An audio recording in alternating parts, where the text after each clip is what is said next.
Gencên bajarê Amedê şalwarên jinan didurûn û difroşin welatiyan. Her herem û bajar bi cil û bergên xwe yên cuda têne naskirin.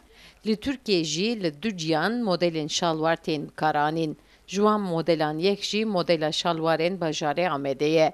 Şalwar bi piranî jin bikartînin. Zilamekî Amedê kargehek a dirûtinê vekiriye û bi 5 xortên merivên xwe re şalwarên jinan didurûn.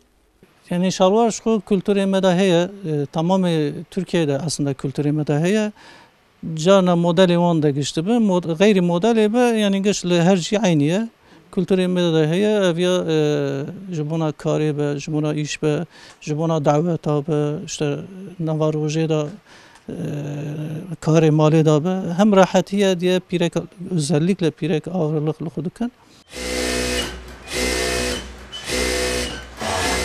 Hostê şalwaran amajê pê dike ku şalwar li xwe kirin çandekê bere ye. Cil û bergên dapîr û bapîran bûye. Berê di nava malan de jî, di nava jiyanê de jî dihate li xwe kirin. Lê vêga herî zêde jinên karker ên li ser erda dişuxulin bikartînin. Terzî dibêje buhabûna şalwaran zor erzan e. Şalweran ku tên dirûtin jî difroşin hemî bajarên Tirkiyeyê. Em ortalama roje 400-500 hebem çê dikin. Hem ê pîreka, hem ê mêra, hem ê geda.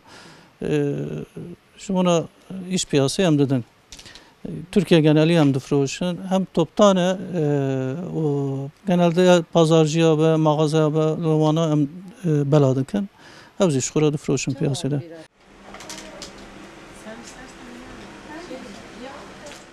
Du modelên şalwara heye. Yek yên Amedeyê ya din jî em dikarin bêjin bajarên Anatolya navîne. Lê taybetmendiya şalwarê bajarê Amedê navranê wan gelekê fireh e. Sevda Kaplan, Kurdistan TV, Amed.